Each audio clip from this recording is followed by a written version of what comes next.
is back in the room now after the coffee break and the session this morning. So welcome everyone, welcome back to the second panel of today's conference on the future of transport. The topic of this session is now about multimodality and interconnectivity, achieving an efficient and greener transport sector. My name is Claire-Marie Hilly. I'm actually working for SARE. It's an independent think tank in Brussels, and we are looking into how we can better improve regulation of network industries such as mobility, tech, media, and technology.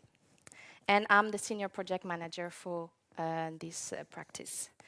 Today's session is very much about current changes happening in mobility, but also a bit forward-looking. And we are delighted to have, for this panel discussion, a lot of experts from different fields. So I think it will be very providing you a very good overview of a different point of view on this topic. And I'm delighted to have, as well as people from the European Commission online with us right now, but also people from, experts from member states, as well as expert from the user, providing a user perspective. And of course, what is also very important for today's topic is the industry perspective, the technology and the innovation. So I'm delighted to have experts as well coming to represent the technology and innovating services in mobility. So that's it for kind of the intro to my short intro. I will pass the floor to each of you for a quick opening remarks first, letting first Christian from the Commission, of course, but I would also like to remind everyone that you're all invited to already think of the questions you'd like to ask, maybe on some of those topics already, which will cover, the ITS revised directive, also autonomous driving, multimodality, and also data, which I think is an exciting topic. So please already think of your question. You can ask them online. I will make sure I don't forget about this tablet here I was given and those questions coming online, but also if you have questions, you can raise your hand, and after the opening remarks, we can have the first round of questions maybe. So I'll pass now the floor to you, Christian, for your opening remark. Okay, many thanks, Claire. Many thanks, Claire. Good afternoon, everyone. Well, as good as can be in the present circumstances, with a tragedy playing out in Ukraine, I'm sure that's weighing on all of us. And some of these discussions that we have under the Brussels sun may seem a bit second rank priority. Nevertheless, these are important issues for the future of European society, and I'm very grateful for the invitation, also for the Commission to be invited into this discussion. So I see in the billing for this session that it covers a very broad range of issues. I will try to set the scene a little bit with a few contextual remarks. The starting point for everything that the Commission does these days, or at least much of what we do, is of course the European Green Deal, the objectives of which include to reduce the transport-related greenhouse gas emissions by 90% by 2050. And to this end, the Commission adopted, as I'm sure many participants are well aware, in December 2020, a comprehensive strategy on sustainable and smart mobility. And in that strategy, we specifically foresee a twin green and digital transformation to ensure that the EU transport sector is fit for future. Put simply, greening is the license for the transport sector to continue to grow. No greening, no growth. And to achieve this, we need to work on several strands, increasing the uptake of zero-emission vehicles, certainly, but we also need to increase the efficiency of our transport system. And in this context, we need to make sustainable alternative solutions available to the public and businesses, both for passenger transportation and for freight. In terms of passenger transportation, we need to provide real alternatives to the use of the private car. And the way forward, we believe, is multimodality. The premise is pretty simple and compelling. We should have a transport system which allows us to use the most efficient, sustainable mode for each leg of a journey. Difficult to argue with that, but easier said than done. There has been no lack of talk on the matter. We even designated 2018 the year of multimodality. But for all the talk, the customer or user experience remains often underwhelming and even unattractive. And this has a detrimental impact on our ability to deliver on the Green Deal objectives that we just referred to earlier on. So for that reason, we're making a real effort for a step-level change. Enhancing multimodality requires working on different pillars: infrastructure, passenger rights, but very centrally, digitalization. And digital tools, such as the multimodal digital mobility services, help passengers compare different travel options and prices. They can facilitate the sale and resale of mobility products from different operators. By facilitating the access to information, booking, payment of mobility services, these services, we hope, should help to overcome the fragmentation that presently characterizes the offer in the EU. Many issues remain, such as difficult cooperation between mobility operators and multimodal digital mobility services, the lack of common standards and interfaces, and the lack of solutions concerning revenue sharing. In some cases, those distribution agreements between operators, both public and private, and digital service providers are unbalanced due to inequality of bargaining power in favor of the incumbent operators. To address this issue and support the deployment of digital mobility platforms that can help nudge behavior towards the more sustainable or the most sustainable transport modes, the Commission is in the process of preparing a new initiative on multimodal digital mobility services, MDMS. The impact assessment support study has started, and we have organized the first public workshop on the topic in February this year to help us confirm identified problems, drivers, and the root causes of the problems.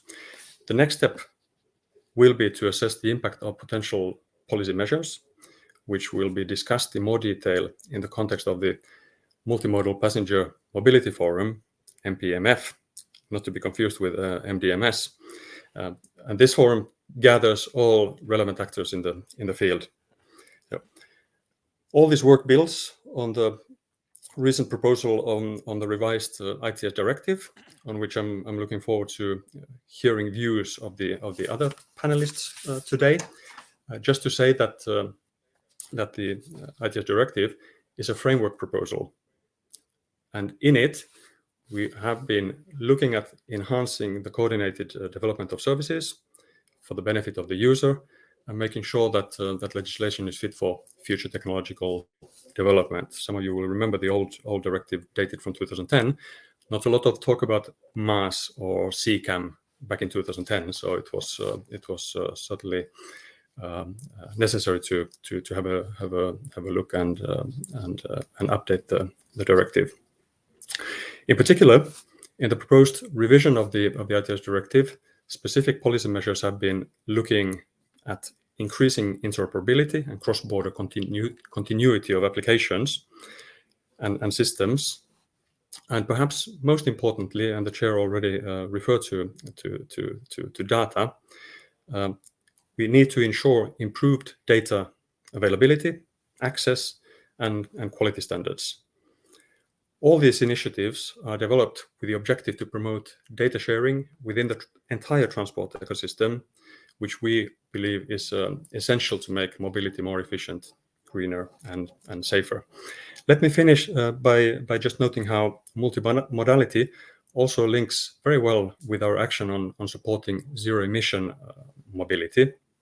For seamless zero-emission travel across the Union, we need to massively increase our alternative fuels infrastructure, especially electric charging. Therefore, as part of the Fit for 55 package, we have proposed a revised alternative fuels infrastructure regulation, and in it, we're mandating member states to put up the required public charging points next to the major roads and across the union. We're not directly regulating the charging infrastructure deployment for private premises.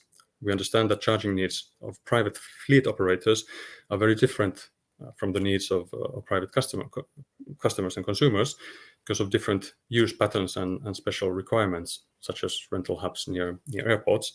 But captive fleets and shared mobility operators can lead in the transition to zero emissions, as they have on average very quick fleet turnovers and they're very conscious of operating costs. But in the transition period, they can be hindered by infrastructure deployment. And in order to facilitate discussion and try to connect public authorities with fleet operators and other mobility providers, we have established a dedicated task force under the Sustainable Transport Forum.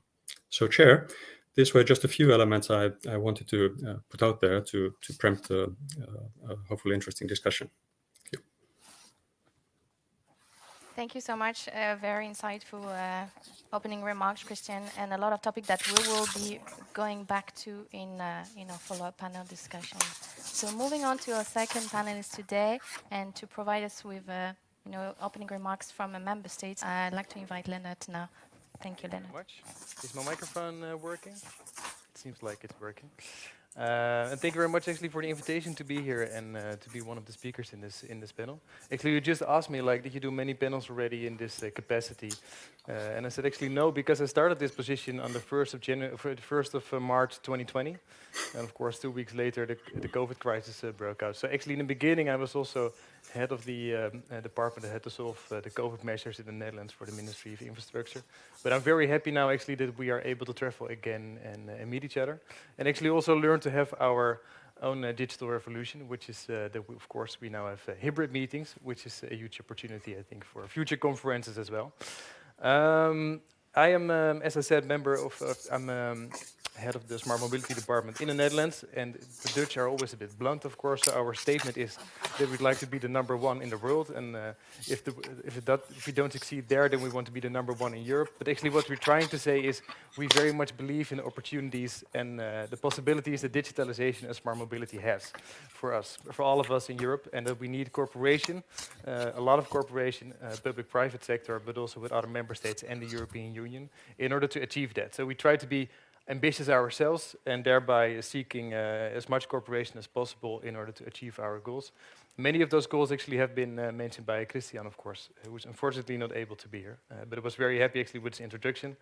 The importance of multimodality, the importance of road safety is a very important topic in the Netherlands as well. We still have 600 traffic casualties every year, and we very much hope and believe that a digital solution should be a part of the solution actually for the problem as well. And key to smart mobility, as we see it in the Netherlands as well, is testing. So when it comes to autonomous driving, we have actually 2 major laws now. One is the exemptional law, where you can test ADS systems in the Netherlands with a driver, so you can gather the data to see what happens actually with the ADS systems and can they cope with the Dutch road network. And we also have the experimental law, and there actually you can even test remotely in order to see if vehicles will be able to succeed on the Dutch roads. And when it comes to autonomous driving, we very much believe that 2022 will be a game changer. Of course, we will be asked actually to do type approval for ALKS, actually the first self-driving system that we will see in the European Union on a major scale. Of course, that is a very exciting moment for all of us. I think there are still many questions about road safety and how can we guarantee that technology will help actually humans in order to make better choices. But it is very exciting actually that we are finally there. I can remember when I first started working at the Ministry of Infrastructure. At the time, the Minister of Infrastructure was Melanie Schultz, and she was sitting next to the King of the Netherlands in a car, both holding their hands up like, this car is self-driving, and one day you don't have to steer steer it yourself anymore. It will do it itself. So in the Netherlands, also the king very much believes in the opportunities, and now actually is the moment to realize it. So our slogan is Smart Mobility, Dutch Reality, and this is an important moment. And we are very happy actually also that KPMG still ranks us very high actually in the Netherlands. We are number 2 in the world now, not number 1 anymore. Singapore is number 1 when it comes to the readiness for self-driving. So last month, actually, also able to travel again, I went to Singapore to learn from their experiences and how they are so successful, actually, and what we can learn from them. And actually, a few things are crucial for being successful when it comes to smart mobility. The first one, it has been mentioned already, is public-private partnership. The second one is reaping benefits for digitalization. And the third one is focusing on creating a flexible and multimodal transport system. It has been mentioned already as well. And when it comes to public-private partnerships, we believe it's very much key to success. We as governments are not the innovators. The private companies are the innovators. And we can work together. We can subsidize. We can make exemption laws. We can create places where you can try. And also, if we work together, and we can also see what kind of legislation might be helpful in the future. We can also see what kind of regulations might be helpful in the future in order to benefit from that. So one of the projects actually that we just initiated this month in the Netherlands, actually we will do it next week. So it's a little bit of a scoop. So we're not able to mention the company yet, but one of the major car manufacturers in Europe, we will start a project Road Monitor, and with that project actually we will gather the data from 800,000 vehicles in the Netherlands for our road operators. So we now will get the information about whether a car sees that there are damages on the road, so road operators can fix it. Road markings are, for example, sometimes unreadable. We will now know where it is, so that ADAS and ADS systems can work better. But we also know now where roads may become icy, so that we will be in time to make sure to prevent any accidents in the future. It's a very impressive cooperation actually that we will announce next week. So we will get the data now with all privacy guarantees from next month on. Also, this month we initiated a project together with 6 service providers, including Kia, Hyundai, and TomTom, and 3 others in the Netherlands, to make sure that 20% of all road users in the Netherlands will now get safety warnings in their car, for example, for roadblocks, but also for traffic jams, so we can prevent accidents from happening. We invest in 12 million euros in that together with those companies in order to make sure that we can improve road safety in the Netherlands. And of course, road safety, digitalization and the gathering of data is not a goal itself. It is something that should be helpful to achieve our policy goals. And therefore, we need, of course, also the legislation and regulations. As I say, of course, also as a member state perspective. As part of our obligations of the ITS Directive, we, of course, massively invested in our national access point. And also there, we try to be the best in Europe. I'm not sure if we are, probably there are much other examples of great national access points as well. We try to connect as much sources as possible. Also to support multimodal traveling. So it's not only road information that's being shared, public transport is being shared. Even in the Netherlands, we have information on how much bikes are parked in a biking garage, because that's an important thing in the Netherlands for multimodal traveling. You go with your bike to a train station. You need to make sure that there's a place available so you can switch to a train, actually. But also for multimodal traveling, I think maybe the data that is important for Bolt actually to do business. It is important that we have that at certain places so you can give multimodal advices. And therefore, we very much believe in the value of the national access point and invested an additional 2.5 million euros this year in that project in the Netherlands. And therefore, we also very much welcome actually the initiative of the European Commission on the ITS Directive, the revised ITS Directive, and the data space mobility, and also reap the benefits of digitalization Europe-wide. Because together, I think we can set the setters as member states with the European Union, but also together with the private sector. I'm almost wrapping up, but a few important things I'd like to mention is mobility as a service, also one of the projects in the Netherlands that we are proud of. Mobility as a service, of course, is actually the idea that when you book something on your mobile phone and you have a certain idea about where you want to go, but not yet what kind of modality you'd like to use, that you can just book your trip, whether it's partly by bike, partly by bus, partly by metro, partly by anything that you can probably imagine, and make sure that you have one app where you can pay and where you can book your trip and make sure that there is a place available in the train, for example, in advance. But also make sure you can have your connecting transfer somewhere. We have now 8 apps available in the App Store in the Netherlands with 8 different regions. Also, that is something where the public sector, the private sector, and different regions work together.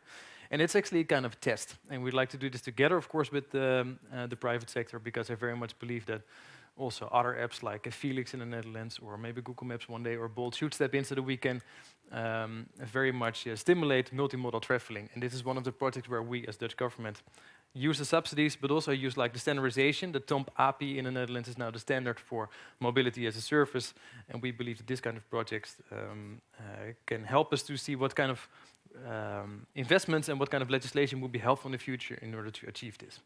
Because now I'm almost wrapping up. I think the most challenges for the 5 next years will be urbanization. In many countries, also in the Netherlands, cities are growing, and on the other side, the major challenge for the future is sustainability, which actually means that most governments try to push out cars from the city centers, and on the other hand, the city centers are growing, and that means that there actually is only one solution, except of staying home, which is smart mobility. It means that you need to have a flexible system in which you can transfer from different modalities, and that there actually, we believe that smart mobility and data sharing is key to achieve that, and that we therefore need public sector and private sector cooperation. So wrapping up very briefly, mobility will change, in our belief, in the 5 next years more than over the past 2 decades. We now have the self-driving systems available, and we now have the mobility as a service apps available in the App Store. Digitalization and smart mobility is not a goal itself. It's a way to achieve our policy goals when it comes to the flexibility, because of urbanization, but also because of road safety. We still have the 600 casualties every year in the Netherlands, and therefore we need public-private partnership. We are very proud that the road monitor, as I mentioned, we are very proud of mobility as a service, and also the agreements with the service providers in the Netherlands. And we need a very strong European Union, a very strong legislator, in order to protect the public interest when it is about privacy, road safety, or sustainability in city centers. And therefore we are a strong supporter of the standardization, but also the ITS Directive, type approval standards within the European Union, national access point, and for example the Data Act. Thank you very much. Thank you so much, Leonard. It's impressive what you've been doing in your country, and I believe you're really showing, you're a role model and impressive. So I think it's challenging for many countries to really modernize transport and mobility. It's cost, and there are many challenges, but you've really managed in using different approaches to tackle some of them, and we'll look forward to to seeing that in a row. I will move on to our next panelist today to give us another point of view on this topic. This time, the point of view from the mobility user and the end user. So over to you, Lauriane, for your opening remarks. Thanks a lot. Thanks everybody for being here, and thanks a lot for getting me into that panel last minute where I felt I fit better. So my name is Winfred. I represent the FIA Region 1. So in the Netherlands it's ANWB. So these are mobility clubs. Mobility is in our DNA since the beginning, and most of our members, like the ANWB, were created around the bike, which was basically the first means of transportation that there was around 1900. So our members have been really working around a means of transportation and shifting now to the user indeed. That's really what we see in a lot of the clubs, like ANWB, but ADAC as well. I know some are in the room. We're really focusing now on the user and how to get the user from A to B more than in the past focusing on the vehicle. So we work on mobility because we're convinced mobility brings benefits to society. And our mission statement is not to be the first in the world, although it's very appealing, is that mobility should be efficient, safe, clean and affordable. What seems like a very simple mission statement today is a bundle of contradictions somehow. So obviously we support the ambition to reach the EU climate neutrality. We know that transport has and must play an important role. However, we also know that transport has added value. So what we want to work towards is to focus making this transition acceptable and bearable for the citizens in the long term. So today, as mentioned by Christian as well, we experience an increase in pricing of fuels, which makes it challenging for users to keep their daily mobility as needed. And again, the statement that maybe some short trips can be replaced, I'm sure people will think about it right now. The question is really for the trips that are unavoidable, for small businesses bringing things. And of course, the pandemic has taught us that we don't move quite as much. I mean, it's actually the first in-person event since a while. But we make things move to us, and that's also a challenge for the transportation system altogether. What we see, and we've been working with our members intensely on the Fit for 55 package, it does contain many elements which somehow will have an impact on the price of mobility, generally. Transport in ETS, alternative fuel infrastructure, CO2 targets for new vehicles. And looking back, you look at today, roughly 13 to 15% of the revenues available to Europeans are spent on transport. That's really the baseline we're coming from. So when there is a stress on the prices of energy, energy cost will be a key in the transition, because obviously transport is one sector. We'll all be competing for that energy altogether.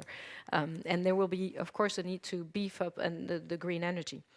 So, of course, more efficient and available means of transport is key. The challenges for us when it comes to connectivity and multimodality are greatly different when it comes to the urban setting or the rural setting. And we, of course, are many in the urban areas, but we shouldn't forget about the rural parts. And, of course, the challenges are very different depending on the countries. We had a very good example with the Netherlands, but Europe is very diverse. So I will focus really on 2 points. The first one is multimodality, that was part of it, and the second one is mobility as a service, no big surprise. And on the ITS itself and the directive from 2010 and what is brought to the users, from a user's perspective, there are still a lot of challenges. A lot of challenges in being geographically available in the same way, in being interoperable between different member states.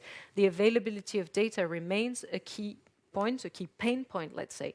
So when it comes to the future and when it comes to the new directive, we would welcome mandating additional data sets made available to drivers on real time during their trip. They should be available in digital machine readable format, so we should know what type of urban vehicle access restrictions is happening in a city or another. That's a huge patchwork. It's quite difficult for people to know what's there. Of course, add the new means of transportations as well to make sure that we can interconnect all the possible options to move from A to B. Cross-border is key, so investigate the possibility to standardize with other regions to also diminish the cost of implementation of production. Raise people awareness. At the end of the day, this is about their safety, their benefits also for efficiency, and I'm sure we're all very concerned about our impact globally. So make sure that it's known what can the technology achieve for me as a user. And of course, focus on every road user, especially on urban traffic, especially with the increase of automation, which I believe probably urban will be the last part of the transport to be automated because of the challenges it raises and the extremely complex situation we encounter there. So the second point is really about the acceptance and the change of habits. It is very important to empower the user. MaaS, Mobility as a Service, is a user-friendly tool, but we've talked about it a lot in the recent years. And more and more, we don't believe that this is the only single silver bullet that will solve it all. The key issues are around sharing data from public transport. That is very often the responsibility of the member states. And frankly, for many around the table, the business model. Where does the revenue come from? From a company, whichever it is, that tries to bundle this offer for people. I was at an event, a virtual one yesterday, where we also wondered how far MaaS would contribute to greening transport altogether, whether or not it could have a number of unintended consequences in having more trips that are usually done by other means or by freeing traffic and getting more people into their cars. So it's not entirely sure what the impact on the greening will be. On the user side, obviously, we have the technology to tell people, I want to get from A to B. This is the greenest, this is the cheapest, this is the most efficient way to go from A to B. That's something that's available, and people will expect that to happen, also with public data from public transport. But when it comes to of course, I will close on that, access to data, and the car is a part of this ecosystem. There as well, we see that we're not there yet. We are creating a lot of data by moving around. It is very important to have all bits of the puzzle also in ITS, so that the car talks to the infrastructure talks back. But on the current business models of the vehicle manufacturers, we see that the users are actually not in power of their data. They don't understand necessarily. They don't get told the right information even when they ask for it. And we're really sitting at a crossroad where we need the Data Act to be, let's say, further developed into a specific legislation on access to in-vehicle data that empowers the users. I will stop here to make it very short and hopefully provocative enough so that we will get a discussion afterwards. Yeah, thank you so much, Lauriane, for that point. Then moving on to other panelists today, this time to give us an opening remark on what, his view on how technology is helping mobility, achieving an efficient and greener transport sector. I'll pass the floor now to Tom for his opening remarks. Thank you, Tom. Okay. Thank you. I thought we'd have Bolt first, but no, thank you very much. I'm happy to be here. I'm speaking for Huawei in a way because I've asked to work with them, and it's rather new. So for those of you who know me, so I've been preparing on a bit of a short notice and coming after Lauriane, who's obviously done this before. It's a bit of a challenge, no. But it's nice to be here. It's definitely nice to be back also with Forum Europe because I truly appreciate their conferences and also the in-person aspect. And yeah, too bad Christian couldn't join us. So what I've done as a few opening remarks and hopefully trying to bring a bit of another view is I came up with a few things that I was thinking about as myself, let's say. Then I've also looked at what Huawei has been doing and how this fits. And I hope this is a good start of a debate. So firstly, I wanted to say when we talk about multimodality, this is about connections between all the modes of transport. And I think what Christian also said was very interesting about the user friendliness, and you can feel that there is a bit of frustration ever since also the ITS directive that I know well from 2010 and the action plan in 2008, I believe. So, we've moved on over 10 years further, and there is this feeling that the user friendliness, the user experience could be better. And this is, I think, where technology companies actually come in. It's also, I worked a lot on logistics, goods transport. The problem with multimodality there is that every time you need to move freight from one mode to another, you add cost, you add time, you add potential risks and difficulties, and overall it's a lot easier to just put freight on one mode of transport from A to B, and that's it. And as a freight owner, this is what would be the easiest. I'm not saying the best for society. When you then look at passengers, it's a bit the same thing. You have to look at why is it still not so easy or user-friendly to change between different modes of transport to get from A to B or A to Z for that matter, and why are indeed people a lot still very much clinging on to their private car, and why is this not better integrated into a multimodal transport system? So I think, and I hope this is what we can work on as well, so also to stimulate, let's say, the individual users to adopt this multimodal mindset, so to say, and provide technology that actually makes this easier. This is where we come from. So what do you need? It's data. We heard it before. The access to the data, the machine-readable formats, and so on. You need to oblige everyone to make this data available, so to say, or at least stimulate them. And then we need to be able to share this. And then one problem there is still the trust issue. And you all know where I would be coming from on that. But in a sense, if you want to create trust in Europe, as opposed to maybe United States, but citizens still trust their public bodies, the governments, the authorities rank the highest for trust, and after that would be the private sector. So again, we would look at the public sector to build this trust and to create the framework and the technical aspects to allow for this trust. Now, we also heard it when you look at transport. it's not just one transport. I mean, you have urban, you have highway, you have short distance, you have long distance.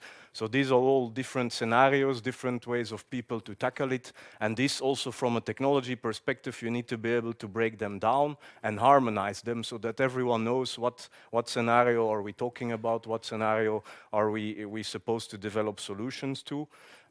Same with mobility as a service. I like to say if you look at it wider, you look at transport as a system or transport as a service, and I would urge everyone to also look at ways to involve private vehicle use into an overall mobility as a service. Again, not making sure they feel welcome and that they are able to switch between modes, one of them being the private vehicle. And then the last point on general, it's we look a lot also with Huawei, but in general, I've looked a lot at both physical and digital infrastructure, PDI for short, and it's really nice to see this being combined. And we support very much the CCAM partnership and the association. And then I'm looking at you, Steve, the whole idea of road authorities becoming, I think you call it digital road operators. I really appreciate that. And then there's also this notion about, well, we call it ISAT. It comes from an EU-funded project called Infrastructure Support Levels for Automated Driving. We need, again, to have this system where you could categorize roads and the road system according to their readiness level for automated driving. I mean, I heard what you said about the Netherlands being number 2. Singapore, it's smaller, right? They can move quicker, but I'm sure you can catch up. But this is exactly what we need, this kind, and sorry to say, not just KPMG should do this, it should be an overall system, globally recognized, that we know what we're talking about. Then to wrap up, what I learned about Huawei, and it's actually pretty interesting, they have a document called Intelligent Automotive Solutions 2030, and I think the conference organizers will make it available to everyone. I mean, it's 50 pages, but you can read it pretty quickly, and it gives an amazing view on how Huawei sees how private vehicles will develop, so cars, but also vans, shuttles, and so on. And they talk a lot about the intelligent cockpit concept, which is where if you know the environment of your smartphone, you would bring the same environment to your car and amplify it like crazy, using everything in a car, sensors, windows, and so on, to become a whole multimedia experience, not multimodal. So there were 3 keywords, and I'll stop there. The keywords I took, or the key concepts from this Huawei paper, but overall what I've been learning, it's that they very much support cooperation among all the stakeholders, public, private, but among everyone, not leaving anyone outside, so to say. Then, of course, the role of technology, and this is obvious, but in there you have all the buzzwords, AI, cloud, edge, IoT, 5G, obviously, and it's all about connectivity between the different modes and within the mode of transport. And the last point, and we might come back to that, standardization is extremely important. So the EU is very strong on standardization. They become global trendsetters. And this has to continue. I know there's initiatives on that. And again, their public and private sector should work together. Voilà. I'll leave it at that. Great. Thank you so much. We'll come back to some of those points, especially the standardization one that you just mentioned in your final remarks. So moving on to our final, last panelist for today. You're actually representing a European innovating mobility service, a new one that is just, well, new, a few years old now, but it's exciting to see there is innovative services coming from Europe as well. So I'll let the floor to you, Velmot, to give us your opening remarks. Thank you so much. Good afternoon, everyone. My name is Velmut Nijmeijer. I'm head of licensing and head of public policy for rentals at Bolt. For those of you who don't know Bolt yet, we're an Estonian company that was founded approximately 8 years ago, initially as a ride-hailing company, so providing taxi services for people via an online platform. By now, the company has largely increased its mobility portfolio, so we can proudly say that we're a real multimodal mobility provider at the moment. We offer e-scooters, e-bikes, car sharing, but also food and grocery delivery services. And what I would like to talk to you about today is what multimodal trips are actually happening already in the street these days. and maybe just to give you a brief highlight of what we've been doing over the past summer, because we realized at a certain point having all these different mobility services is fantastic. There's interesting synergies having these all on one platform in one app. Users are immediately exposed to a new service once we launch it in a new market, but we could perhaps do a bit more with that. And we started playing around with the way we present different mobility options in the app.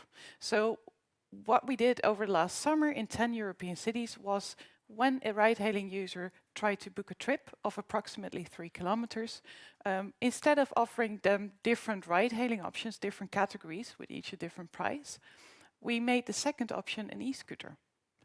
And we tried to see, hey, what does that do with people when they suddenly see an e-scooter popping up there? The results were very, very interesting. And I'll share some of these with you because I think these have a wider significance, especially also when we're talking about mass and the potential this could have in the future. In all cities, we've seen that nudged users, because that's what it is, just a nudge. We didn't offer an extra discount or something. So the nudge users were significantly more likely to take an e-scooter than a ride-hailing trip than they would have been if we wouldn't have presented this option to them. Lisbon was the absolute top there. We saw a 200% increase in the number of nudged users that used an e-scooter. Now that is fantastic to see, but it also begs the question, why do people make that change? Is that because some of the users actually never really considered an e-scooter as an option? That could be. We didn't do in-depth user research. That's something for this year, for the subsequent program. But these are the kind of questions we would really love to dig into a bit deeper to really understand what drives people when they change their behavior. It also became apparent during the research that the density of e-scooters in the city is very relevant. We only suggested e-scooters to a user if they were available within 300 meters of that user. Now what we've seen is that when an e-scooter was available approximately 50 or 100 meters, people were very likely to make that switch to an e-scooter. But once you got past 100 meters, closer to the 300 meters, there was a steep decline in the number of users that made the switch. Now that could be because the users didn't physically see the scooter on the street, perhaps, and were wondering, is it really there? Am I going to, find it when I walk those 300 meters? Or maybe they thought 300 meters were too far. But this is very significant information for us to be aware about. We're all ultimately lazy, right? So if we don't make mobility options available very close to the user, people are less inclined to make that behavioral change. The other thing I would want to highlight is a more long-term effect that we saw, and we still need to do further research in how long that effect will last. But we've seen that users that were once nudged were much more likely to subsequently take an e-scooter trip. So many users, once they took an e-scooter, they would get online on the platform a day later, a few days later, and took an e-scooter trip where they had previously been only using ride-hailing services. Now, this is very interesting. As I mentioned, we want to dig into this a little bit more, but it gives the indication that long-term behavioral changes could potentially be induced by these simple nudges in a multimodal platform. And that is just a wonderful finding in itself. And I hope that not only us, but many more parties will start exploring the potential of this in the coming years. Now, I wanted to leave it at this because I think time is running fast. Maybe just to give you a bit of an idea of what's next, right? Because we want to do further research in this field. This is only the beginning of a journey for Bolt to really explore what is possible out there and what we can do with the mobility services on our platform, but also how we can start playing around between mobility services on our platform and of other operators or of public transport operators. We really hope to be able to investigate that much more deeply in the coming years. Doesn't end there. We also offer e-bike services. We would love to start playing around with how can we nudge people to bikes from different modes, or maybe even include walking. because we all see the need for people to be more active. So these are more questions will be addressed and will be researched in the coming years. And yes, if there's partners here that would like to partner with us, we're very open to suggestions. So please, reach out to me. Finally, I already briefly touched upon this. Why is this relevant? Why am I sharing this with you now? These findings are not just relevant for Bolt, but these findings show that there is a lot of potential for mobility as a service solutions in trying to see how they can start playing around with the different mobility services on their app and how you can help people make the switch to a more sustainable mode of transport, or maybe a safer mode of transport, right? Perhaps someone that has been drinking at night, you would like to suggest them taking a ride-hailing trip or a metro ride rather than an e-scooter or a shared car. There's endless possibilities, and I really look forward to where this is going in the coming years. Thank you so much. Thank you so much, Helmut. And we'll move on now to the topic, more diving into specific topic, I would say. And we heard from Christian that there's now on the table a new proposal for a revision of the ITS Directive. The first one was from 2010, I believe. So we've seen obviously massive changes in the way we use mobility today and new innovative services coming in. So we need to integrate that into our new rules in Europe. If possible. So I'd like to ask Leonard first, and also Lorian maybe to intervene on that topic here, to provide us your view on this revision of the ITS directive when it comes to member states and all member states. You, of course, but also what do you think other member states are thinking about this revision? Is it welcome? What is it going to help them with? And also for the user perspective, Lorian, what do you think this new revision here is providing to the user? So if you can make it very quite short, sorry. I'll keep it short, no problem. We are very happy with the revision of the ITS directive, also knowing it's not a magical solution for everything, but it is very important that we start standardizing data standards, as has been mentioned by the private sector as well. But we as government should take our part in this as well. And the ITS directive set actually the standards for these types of data should be gathered by different governments, and it should be gathered by this standard. We also know that we in the Netherlands, even though we are a bit blunt in our statements, but we aren't perfect yet, so we are very much using actually this new ITS directive to make new agreements with local governments as well. We have 350 municipalities in the Netherlands using actually the ITS directive to make sure that we have a new framework of agreements with our local road authorities in order to gather the data. To give you an example, in the past, we had the data top 15. We tried to gather as much data as possible, but for most municipalities that were a bit smaller, it was actually kind of tough to gather all the traffic data that we asked for, like the school areas and stuff like that. And therefore, actually, we hired private companies to make pictures of all the traffic signs in the Netherlands and put that in a database. That's of course a start, but it's a bit odd that the local government is able and actually obliged to to put traffic signs throughout the streets, of course, but is not able or willing or whatsoever to put it in a database so we can use it for digital solutions as well. So that is actually, therefore it very much helps, I believe. And it also helps us actually, I think, in something we call it in the Netherlands sometimes, it's the new seatbelt. You have to raise the standards. Seatbelts were once a day an innovation that a few car companies had, and it was very important actually that a few companies had that kind of innovation. But at a certain level, it's like a no-brainer that every car driver should use a seatbelt, and then is of course obliged to use one. And when it comes to school areas, you don't want to have a lot of traffic around a school area between 8:30 and 9:30 in the morning. That eventually will become the next seatbelt, so to say. So it set the standards for what kind of data is necessary, and it also set the standards for what kind of data is being used in the future. So the ITS directive revision, we are very happy with it. We will fully cooperate, and I think we should also keep testing about what kind of data and what kind of standards we need in the future as well. Not just as governments, but together with the private sector. Thank you. Then Lauriane, passing Yeah. on to you. Yeah, I will be very brief indeed. We very much welcome it. The situation has changed since 2010. We do see the need for additional data sets to tackle the new reality. We do see the need to have a minimum standards across European countries as well, and it should be clear that the member states are able to share this data.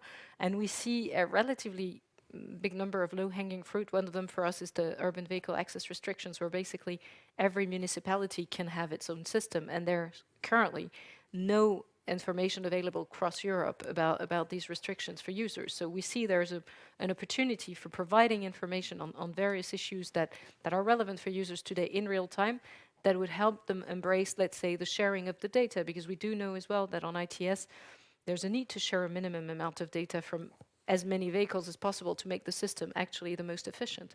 So we need to get users on board as well, and we do hope that, yeah, standards, interoperability, all of this was said already. So. Thank you.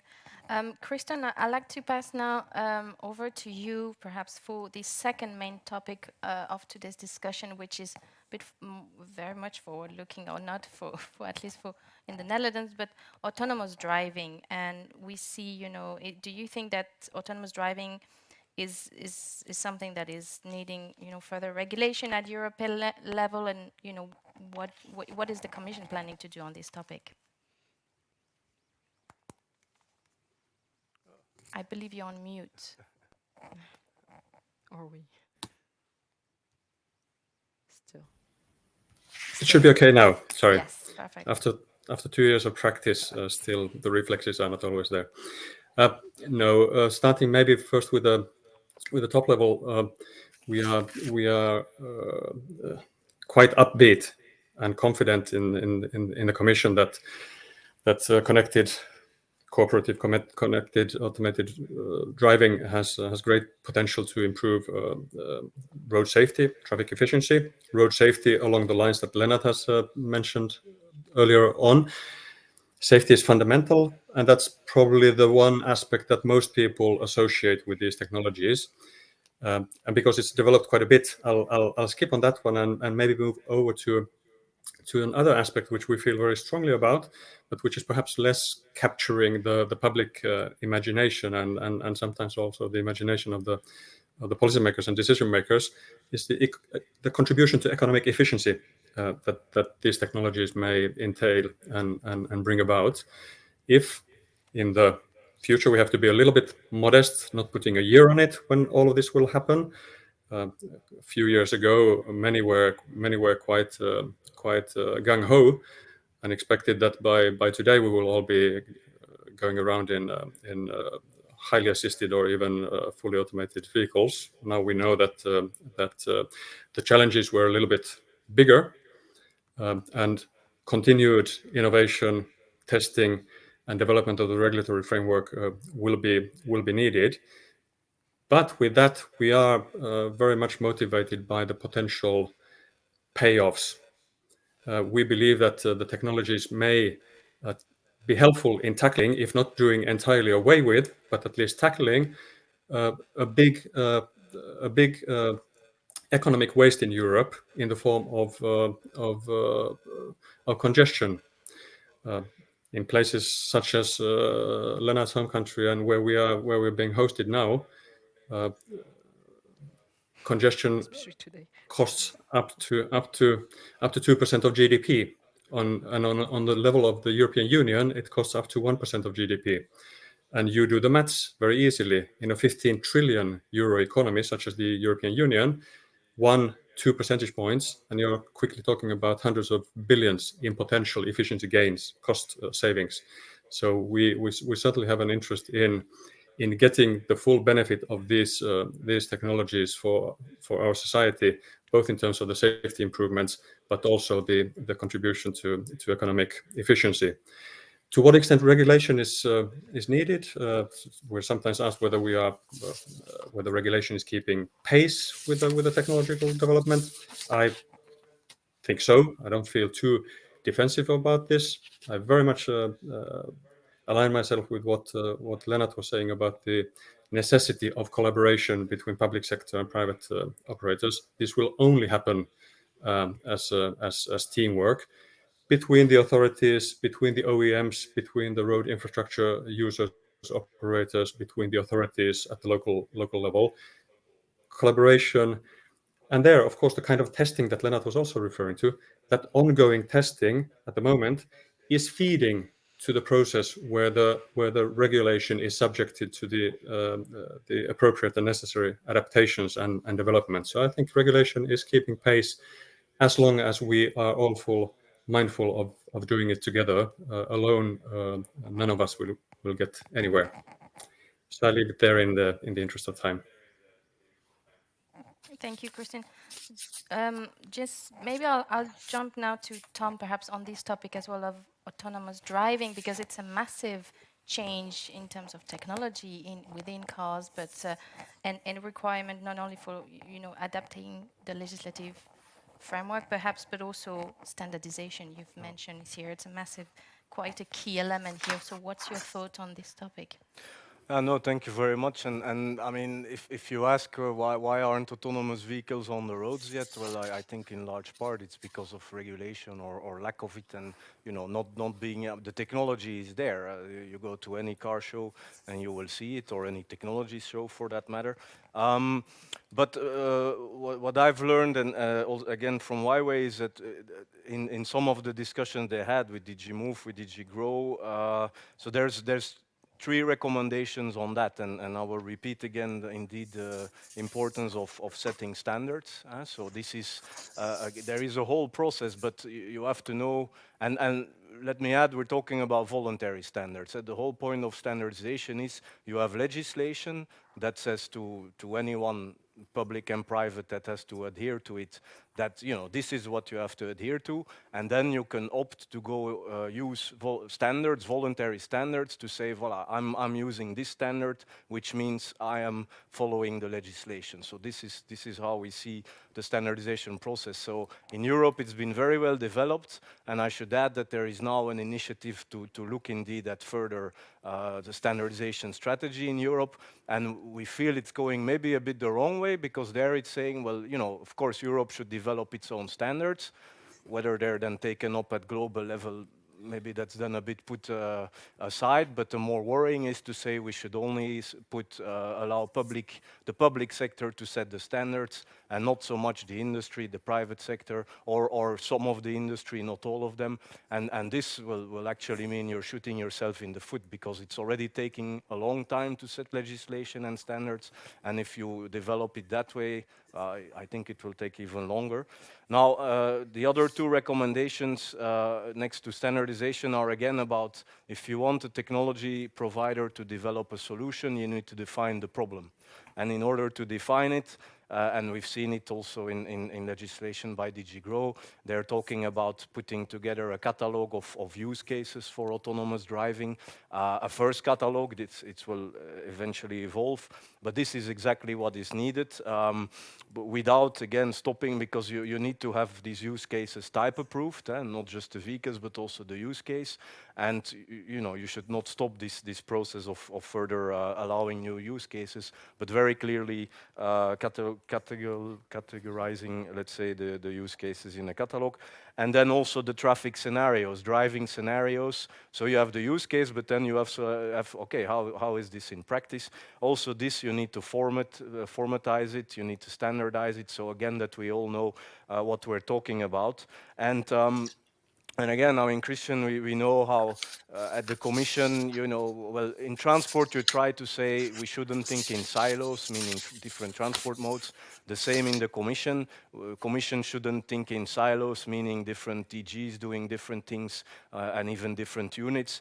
And a little story I wanted to add here, and it's not per se Huawei, but I know about it. It's about intelligent speed assist. One of these, and the seatbelt issue it's a great example about how an innovation becomes standard through legislation. So now you have this intelligent speed assist with traffic sign recognition that says, okay, this is the speed limit. and your car will tell you, without forcing you just yet, but will tell you, don't forget, this is the speed limit where you're driving.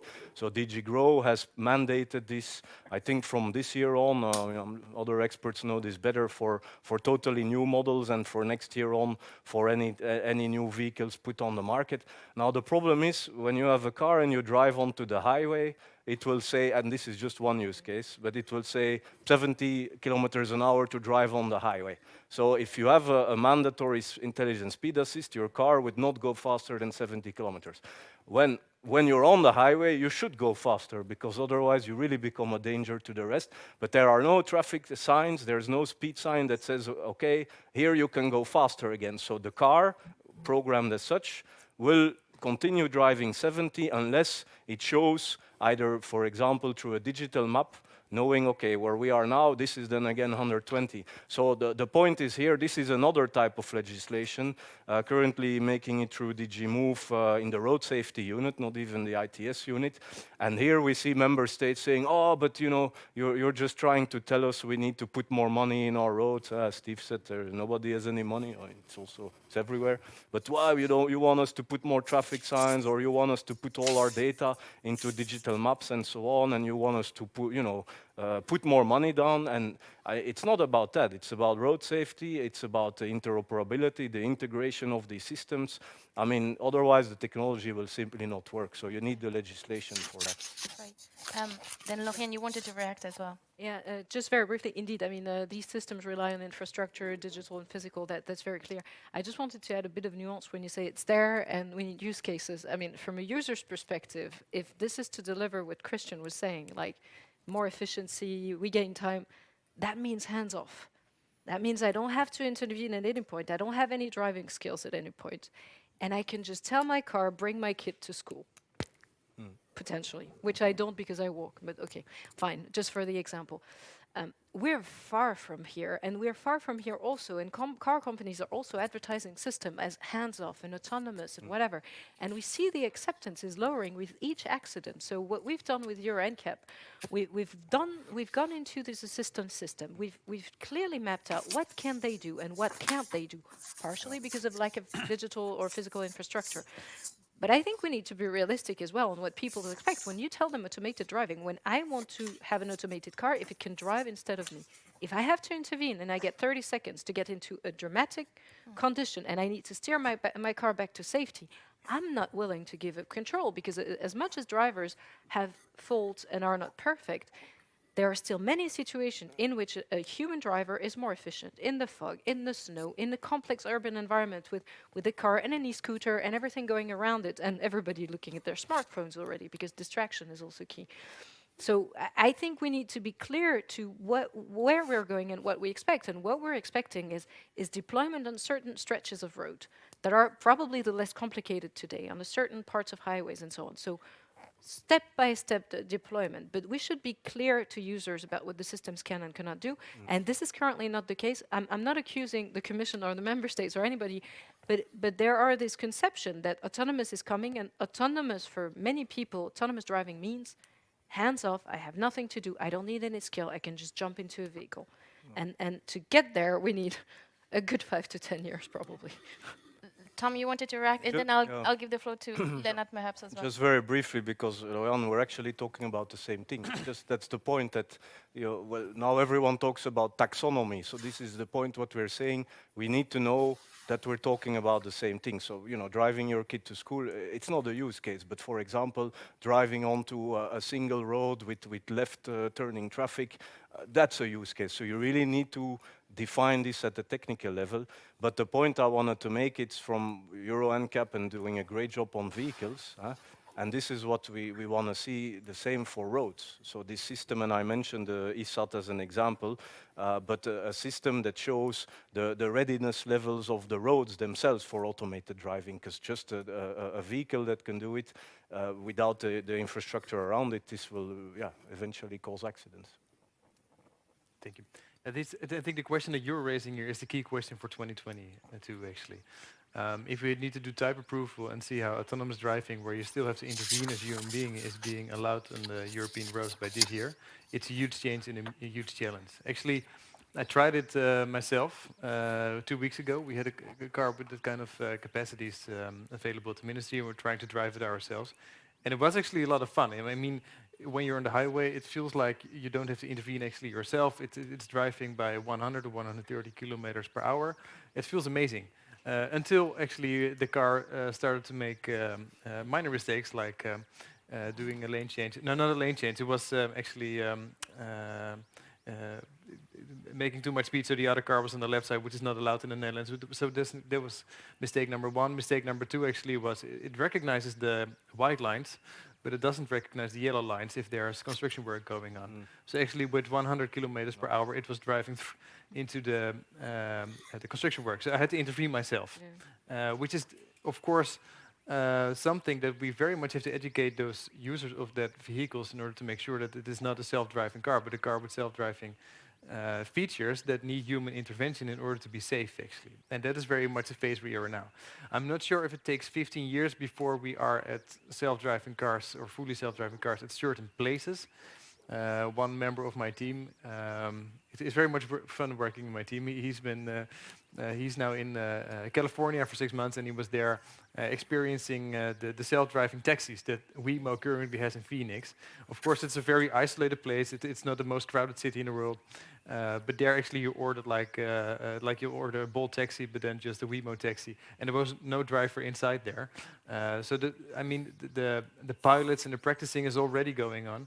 How fast it is going, my personal belief is it's going to be faster than we currently believe. On the other hand, this is the major issue, the human factor. When do you intervene? And can we expect actually all human beings to intervene? I think car driving the coming years will become more complex rather than easier for many people. Or you must be a very much practice driver or very much into digitalization yourself. But for the average driver, I think it will be more challenging right now. Especially because, I mean, it's an anecdote, but it's not. Distraction is a key problem for all road users across the board. And if you're in a car where you basically are asked to be less active than usual, your distraction levels are going to shoot through the roof, basically. And then basically you get asked in a situation which is already critical in a way. And you're not that used to it anymore. So it is a key. I mean, we calculated at one point, it was ADAC study, that it was about 30 seconds at least to get back to it. Maybe one short last, it will be short because less than a minute. We haven't got that much time left. I'm sorry for it. We also public-private sector in the Netherlands, actually, we start the Smart on the Road commercials the coming month, where we warn actually car users, but also car sellers, tell what kind of ADAS and ADS systems are in the car and how can you use it. Also that we do something with in the Dutch polder model with as much parts as possible, so we have 42 stakeholders on the table and together create this Smart on the Road initiative. But it is very much the game changer for 2022. Yeah, I'll just use the last 5-10 minutes that we have just to cover and ask you all kind of the question about, okay, multimodality, and you have a lot of experience with that, of course, with Bolt, but also data, because this is a key issue as well with multimodality. Access to data, how do you coordinate for the collection and the use of the mobility data?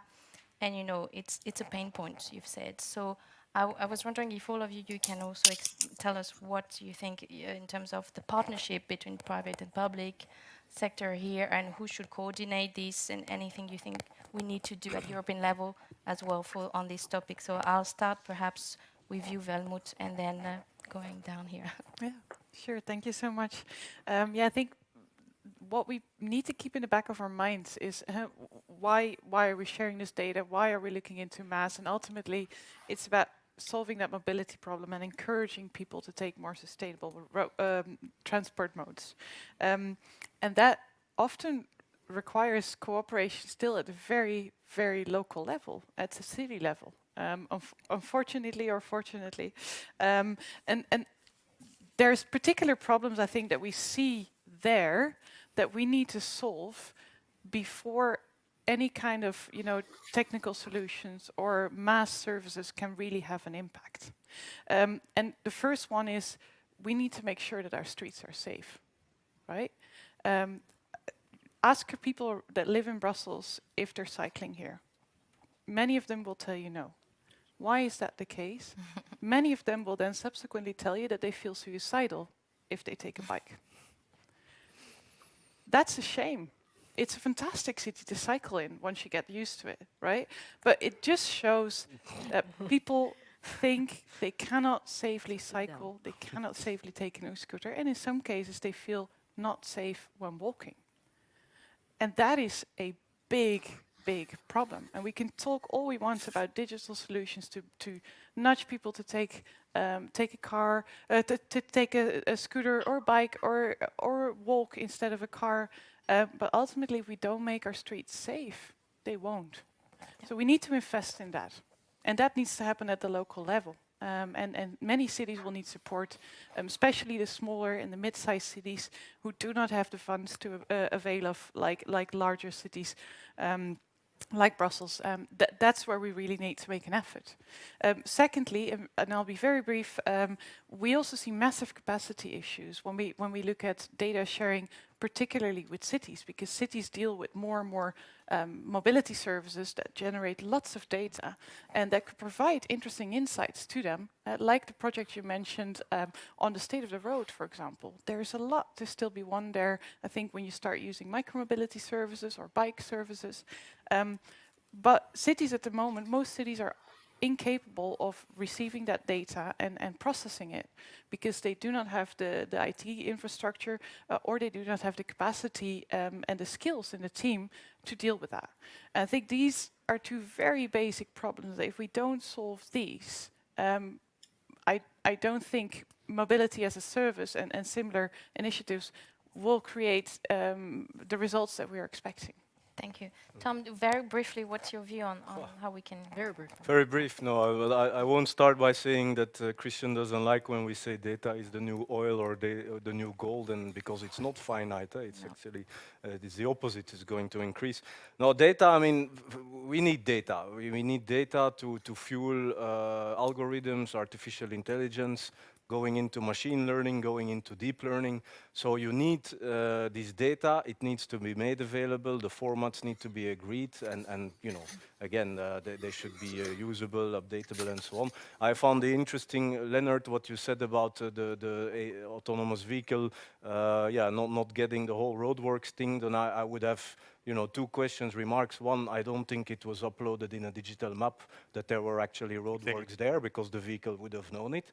And two, it's not that they don't recognize yellow as a lane marking. It's about which one has priorities. And for example, this is not standardized at the EU level for roadworks. What kind of lane markings do you use? So automatically the vehicle would follow the white lines. And so again, there is still a lot of work necessary.